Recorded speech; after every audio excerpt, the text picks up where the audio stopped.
오늘 하나님의 말씀은 마가복음 3장 20절에서 35절 말씀입니다. 함께 읽겠습니다. 집에 들어가시니 무리가 다시 모임으로 식사할 겨를도 없는지라. 예수의 친족들이 듣고 그를 붙들러 나오니 이는 그가 미쳤다 함일러라.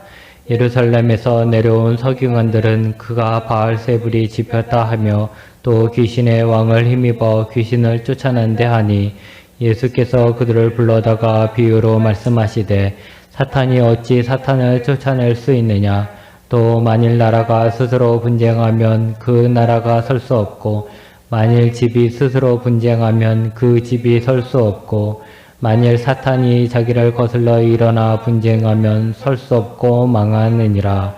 사람이 먼저 강한 자를 결박하지 않고는 그 강한 자의 집에 들어가 세간을 강탈하지 못하리니 결박한 후에야 그 집을 강탈하리라. 내가 진실로 너희에게 이르노니 사람의 모든 죄와 모든 모독하는 일은 사하심을 얻되 누구든지 성령을 모독하는 자는 영원히 사하심을 얻지 못하고 영원한 죄가 되느니라 하시니 이는 그들이 말하기를 더러는 귀신이 들려왔다 함이러라. 그때 예수의 어머니와 동생들이 와서 밖에 서서 사람을 보내어 예수를 부르니 우리가 예수를 둘러 앉았다가 여짜오되 보소서 당신의 어머니와 동생들과 누이들이 밖에서 찾나이다. 대답하시되 누가 내 어머니이며 동생들이냐 하시고 둘러 앉은 자들을 보시며 이르시되 내 어머니와 내 동생들을 보라. 누구든지 하나님의 뜻대로 행하는 자가 내 형제요 자매요 어머니이니라. 아멘. 가족이라는 사전적 의미는 결혼, 출생 또는 입양을 통해 맺어진 사람들의 집단이라고 합니다.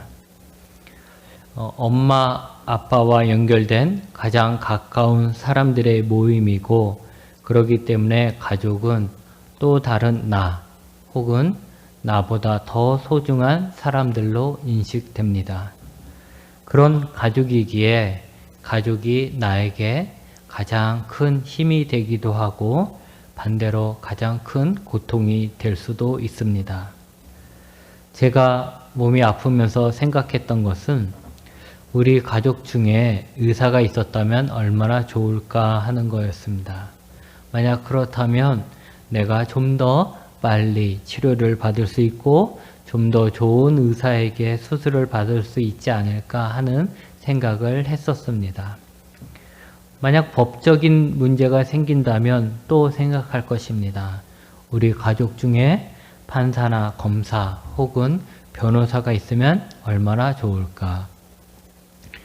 대통령이 우리 가족이라면, 저 유명한 연예인이 우리 가족이라면, 아니면 저 돈 많은 사람이 우리 가족이라면 이런 생각은 끝도 없이 이어질 것입니다.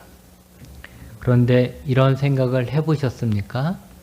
예수님이 내 가족이라면, 예수님이 나의 가족이라면 의사나 변호사, 대통령이나 연예인들 등등 다 합친 것보다도 얼마나 더 좋은 일일까라는 것입니다. 오늘은 예수님의 가족에 대한 이야기입니다.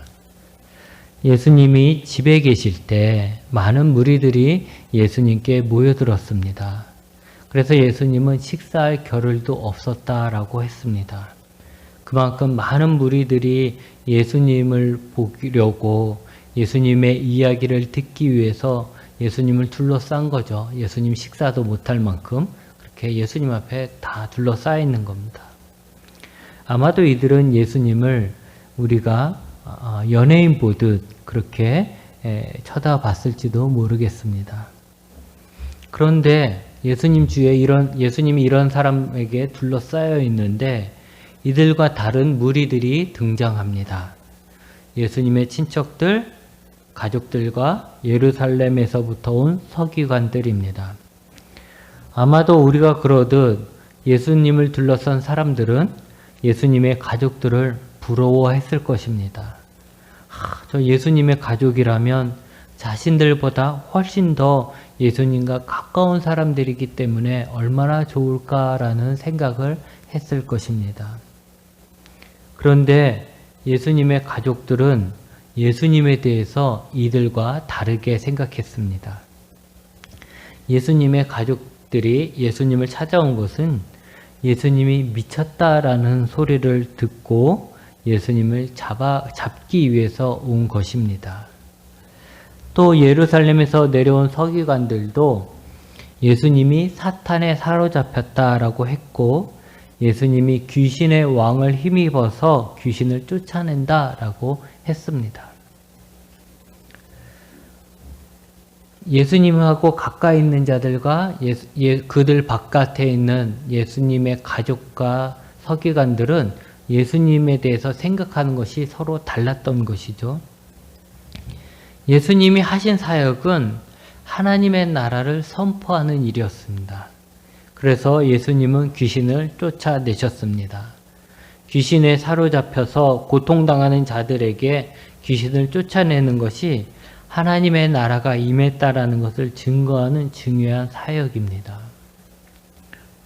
그런데 그 사역을 보고 어떤 무리들은 예수님을 하나님이 보낸 분으로 인정하고 그분 앞에 모여들고 그분의 말씀을 듣고 배우는데 어떤 무리들, 오늘 말씀에 보면 예수님의 가족이나 예루살렘에서 온 서기관들은 예수님의 사역을 귀신에게 붙잡힌 미친 짓 또는 귀신의 하수인으로 보고 있는 것입니다. 예수님은 예수님의 사역을 사탄의 사역으로 보는 자들에게 비유로 말씀하십니다. 23절입니다.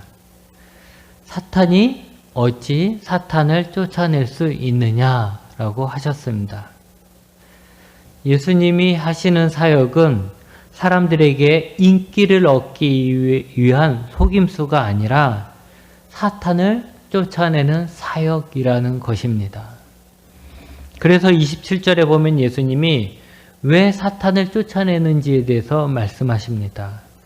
사람이 먼저 강한 자를 결박하지 않고는 그 강한 자의 집에 들어가 세간을 강탈하지 못하리니 결박한 후에야 그 집을 강탈하리라고 하셨습니다. 여기서 강한 자는 사탄을 말합니다. 그리고 세간은 사탄에게 잡힌 자들을 말합니다. 즉 예수님은 사탄을 결박해야 사탄에게 사로잡힌 자들을 빼앗아 올 수 있다라고 얘기하시는 겁니다. 그래서 예수님이 하시는 일은 사탄에게 잡혀있는 사람들을 구출하는 것인데 그러기 위해서 먼저 사탄을 붙잡았다라는 이야기입니다. 그렇게 함으로써 사탄의 힘을 얻어서 사탄을 붙잡고 그의 집을 강탈했다라고 말하는 이 서기관들의 말이 안 된다라는 것을 이야기하시는 것입니다. 그러면서 예수님은 28절에 한 말씀을 더 하십니다. 내가 진실로 너에게 이르노니 사람의 모든 죄와 모든 모독하는 일은 사하심을 얻되 사람이 지을 수 있는 모든 죄, 사람에게만이 아니라 하나님에게까지 지을 수 있는 그 모든 죄까지도 용서함을 받을 수 있다라고 말씀하십니다. 그러나 29절에 누구든지 성령을 모독하는 자는 영원히 사하심을 얻지 못하고 영원한 죄가 된다라고 하셨습니다. 우리는 이 성령을 모독하는 자에 대해서 두려움을 가지고 있습니다. 왜냐하면 우리의 모든 죄는 예수님 앞에 용서함을 받을 수 있는데 유독 영원히 사하심을 못 받는 영원한 죄, 다시 말하면 지옥에 갈 수밖에 없는 이 죄를 한번 지으면 지옥에 갈 수밖에 없는 죄라고 생각하기 때문에 이 성령을 모독하는 것이 무엇이냐에 대해서 우리는 예민해질 수밖에 없습니다. 그래서 어떤 사기꾼들은 자기가 성령이라고, 내가 성령이다 라고 하면서, 아니면 내가 하는 행동이 성령이 하는 행동이다 라고 얘기하면서 자기가 하는 일에 비판을 하거나 의심을 하면 그것은 곧 성령을 모독하는 자라고, 그래서 용서도 못 받고 지옥에 갈 것이라고 협박을 하기도 합니다. 여러분, 성령을 모독하는 자는 어떤 사람일까요? 오늘 말씀에서 보면 예루살렘에서 온 서기관들입니다. 그들이 성령을 모독하고 있는 것이죠. 예수님은 자신이 하시는 일, 즉 하나님의 나라를 선포하시고 그 나라를 이루어가는 모든 일을 본인의 마음대로 하는 것이 아니라 성령님이 하시는 일이라고 말씀하십니다. 그리고 거기에는 귀신을 쫓아내는 일도 포함됩니다. 그런 하나님의 일을 귀신에 사로잡혀서 귀신의 힘을 이용해서 한다라는 그 말 자체가 성령을 모독하는 것이고, 그들이 그렇게 이야기할 수 있었던 것은 예수님을 하나님이 보내신 메시아로서 인정하지 않기 때문입니다. 다시 말하면 구원자이신 예수님과 그분의 구원의 사역을 인정하지 않고 믿지 않고 외면하거나 배척하고 조롱하는 자들의 죄, 그 죄는 용서함을 받을 수 없다라고 하시는 것입니다. 그러기에 예수님을 하나님의 아들로 또 구원자로 인정하고 믿고 있는 우리에게는 이 성령을 모독하는 죄가 해당되지 않는 것입니다. 하지만 지금도 예수님을 믿지 않고 예수님을 구원자로 받아들이지 않는 자들, 예수님의 구원의 사역을 조롱하는 자들에게는 참으로 두려운 말씀이 되는 것입니다. 그들은 용서받을 수 없습니다. 이제 다시 예수님의 가족의 이야기로 돌아갑니다. 예수님의 가족들이 예수님을 미쳤다라고 생각하여 예수님을 잡으러 온 그 행위는 예루살렘에서 온 서기관들과 같이 예수님을 메시아로 인정하지 않고 예수님이 하시는 일을 하나님이 하시는 일이라는 것 또한 인정하지 않기에 성령을 모독하는 행위입니다. 그런 자들이기 때문에 예수님의 가족임에도 불구하고 예수님과 함께 있는 무리들 안에 섞이지 못하고 그들 바깥에서 예수님을 부르고 있는 것입니다. 아마도 사람들을 보내서 밖에 예수님의 어머니와 동생들이 왔다라고 하면 예수님이 마중 나올 것이라고 생각했을 것입니다. 하지만 예수님은 여기서 놀라운 이야기를 하십니다. 35절입니다. 누가 내 어머니이며 동생들이냐 하시고 둘러 앉은 자를 보시며, 예수님 옆에 둘러 앉은 자들은 누굽니까? 예수님을 보러 온, 예수님을 하나님의 아들로 인정하고 메시아로 인정하고 그분의 말씀을 듣고 배우기 위해서 그분의 은혜를 사모하는 자들이 모여 있잖아요. 그들을 보면서 이르시되 내 어머니와 내 동생들을 보라라는 거죠. 그러면서 누구든지 하나님의 뜻대로 행하는 자가 내 형제요, 자매요, 어머니이다라고 하셨습니다. 예수님을 따르는 무리, 그 밖에 있는 사람들은 그가 아무리 피를 나눈 육체적 어머니와 형제들이라 하더라도 그들은 예수님의 가족이 아니라는 것입니다. 예수님의 가족은 피를 나눴느냐 안 나눴느냐가 아니라는 거예요. 이스라엘 사람이냐 이스라엘 사람이 아니냐가 아니라는 거예요. 그게 기준이 아니라는 거예요. 오히려 피를 나눈 적이 없는 사람이라 할지라도 예수님과 함께 있는 무리들을 향해서 그들이 내 가족이라고 말씀하십니다.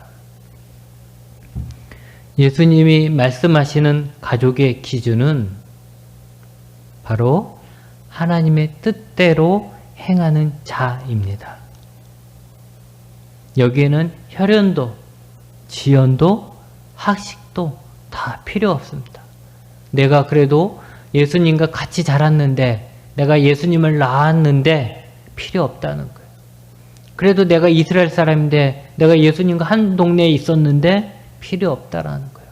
그래도 내가 예루살렘에서 성경을 열심히 공부하는 학자인데, 내가 하나님의 말씀을 열심히 공부했는데 필요 없다라는 거예요. 예수님의 어머니와 형제들은 하나님의 뜻대로 행하고 있는 이 예수님을 미쳤다라고 하면서 예수님이 행하시는 하나님의 사역을 부정하는 것이기에 그들은 예수님의 가족이 될 수 없는 것입니다. 반대로 예수님과 직접적인 가족이 아니었던 자들, 하지만 예수님이 행하시는 일을 하나님의 일로 예수님이 전하시는 복음을 듣고 따르는 자들은 예수님의 가족이 되는 것입니다. 여러분, 예수님도 하나님의 일을 하실 때 가족으로부터 미쳤다라는 오해도 받았습니다. 예수님은 가족으로부터 버림을 받은 것과 같은 것입니다. 예수님뿐만이 아니라 예수님의 제자들도 마찬가지죠. 예수님의 제자들도 예수님을 따를 때 가족에서부터 나왔습니다. 그 후 예수님을 믿고 따르는 수많은 사람들은 예수님을 믿지 않는 가족들에게서부터 버림을 받았습니다. 왜냐? 예수님을 믿지 않는 자들이 볼 때 예수님은 하나님이 아니었기 때문에, 그들은 예수님을 하나님으로 인정하지 않기 때문에 그 예수님을 하나님이라고 믿고 있는 자식이나 부모나 형제를 온전하다라고 생각하지 못하는 것이죠. 예수님 때문에 가족에게 버림받은 사람들은 괴롭고 외로울 것입니다. 예수님을 믿지 않는 자식이나 형제들, 부모에게 듣는 조롱은 우리를 더 힘들게 만듭니다. 아마도 믿음의 1세대는 다 이런 경험을 하게 되었습니다만, 우리는 그 모든 것을 예수님을 믿는 대가로 감당하고 예수님의 가족이 되는 것입니다. 안타까운 것은 우리가 믿음의 세대가 계속해서 이어지면서 부모님으로부터 믿는 자녀가 생기고, 그렇기 때문에 믿는 가정에서 자라게 됨으로 인해서 이런 예수님을 믿기 위해서 내가 가족에게 버림을 받을 수 있는 그런 대가를 지불할 수 있는 그런 헌신, 용기가 점점 사라지고 있다라는 것이죠. 그래서 너무 편하게 예수님을 믿는다라는 것인데, 사실은 예수님을 믿을 때는 내가 믿지 않는 가족에게 버림을 받을 수 있다라는 것을 각오하면서 믿는 것입니다. 물론 우리가 이 세상에 사는 동안은 우리의 육체적 가족을 부정할 수 없습니다. 우리는 부모를 공경해야 되고, 형제와 우애가 있어야 하고, 자식을 잘 사랑으로 가르쳐야 하는 것이죠. 하지만 우리가 알아야 할 것은 우리가 영원한 세계에서 살게 될 때, 우리가 영원히 살게 될 그때 우리의 진짜 가족은 예수님이고 예수님을 믿는 자들이라는 것입니다. 어떤 사람들은 이렇게 이야기합니다. 예수님을 믿기만 하면 구원을 얻는다고 하는데 그거 너무 쉬운 거 아니냐라고 합니다. 그런데 그건 정말 모르고 하는 이야기입니다. 예수님을 믿는다는 것이 선을 행하는 것보다 쉽게 들린다라는 것은 예수님을 믿기 위해서 우리가 치르는 그 대가를 그들이 모르기 때문에 그런 것입니다. 우리는 예수님을 믿기 위해 또 예수님을 따르기 위해 구원을 얻기 위해 믿지 않는 가족에게 버림을 당하는 대가를 치르고 때로는 우리의 목숨을 대가로 치르면서 우리가 예수님을 믿는 것. 그런 믿음이 없이는 예수님을 믿을 수가 없는 것입니다. 그러므로 이 상황에서 우리 자신도 한번 돌아봐야 합니다. 내가 너무나도 편안하게 예수님을 믿다 보니 내 안에 예수님을 믿는 그 용기가 사라지는 것은 아닌가. 내가 예수님을 얻기 위해, 내가 구원을 얻기 위해서 내가 치러야 될 그 대가에 대해서 내가 너무나도 나약하게 있는 것은 아닌가 우리는 생각을 해봐야 하는 것입니다. 여러분, 예수님을 위해 가족까지도 버린다 하지만 우리가 위로를 받을 수 있는 것은 예수님이 친히 우리를 예수님의 가족으로 받아주셨다라는 것입니다. 이제 말씀을 정리합니다. 하나님이 약속하셨던 구세주가 오셨습니다. 그가 바로 예수님입니다. 예수님은 공생애를 시작하시면서 하나님의 나라를 선포하며 하나님 나라를 전하시며 거기에 맞는 기적들을 행하셨습니다. 귀신을 쫓아내고 아픈 자를 고쳐주고 말씀을 전하셨습니다. 그러나 모든 사람들이 예수님을 구원자로 메시아로 믿었던 것은 아닙니다. 예수님을 따르는 무리들이 있었던 반면에 예수님을 미친 자라고 귀신의 힘을 얻어 마술을 부리는 마술사라고 조롱하는 자들도 있었습니다. 예수님의 어머니와 형제들은 그들은 나중에 예수님을 믿게 되지만 이 당시에는 예루살렘에서 온 서기관들처럼 예수님을 미쳤다라고 했습니다. 이런 상황에서 예수님은 분명하게 말씀하십니다. 예수님이 행하시는 모든 일은 하나님, 즉 성령님이 하시는 일이다. 하나님께서 예수님을 통해 구원을 행하시는 이 모든 일을 믿지 않고 모독하는 자들은 용서함을 받지 못한다. 가족도 마찬가지다. 혈연의 가족이 가족이 아니라 진짜 가족은 하나님의 뜻대로 행하는 자들, 즉 이 세상을 구원하기 위해 예수님을 이 땅에 보내셨고 예수님을 통해 하나님의 나라를 선포하고 구원해 가시는 그 하나님의 뜻대로 예수님을 구원자로 믿고 따르는 자들만이 진정한 가족이다 라고 하십니다. 여러분, 지금도 마찬가지입니다. 예수님을 믿는 자들이 우리나라에서 점점 줄어들어서 800만이다 아니면 800만이 아니다 라고 이야기하고 있지만 예수님을 안 믿는 자들은 예수님을 믿는 자들보다 훨씬 더 많습니다. 5배 이상, 어쩌면 6배. 내가 예수님을 믿는다면 내 주변에 있는 6명, 5명은 예수님을 믿지 않는 사람이라는 거예요. 예수님을 안 믿는 그들이 볼 때 예수님을 믿으며 예수님에게 예배드리고 헌신하는 우리의 삶이 어리석게 또는 광신자로 보일 수도 있고 그런 비난을 하기도 합니다. 안타깝게도 그 비난하는 자들 중에 예수님을 안 믿는 우리의 가족들이 포함될 수 있습니다. 그럴 때 우리는 예수님이나 그분을 따르던 우리의 믿음의 수많은 선배들도 우리와 같은 고통을 당했다는 것을 기억하십시오. 그리고 이제는 하나님의 뜻대로 예수님을 구원자로 믿고 따르는 우리가 예수님의 진정한 가족임을 알고 서로 위로하며 위로 받으시기 바랍니다. 기도하시겠습니다.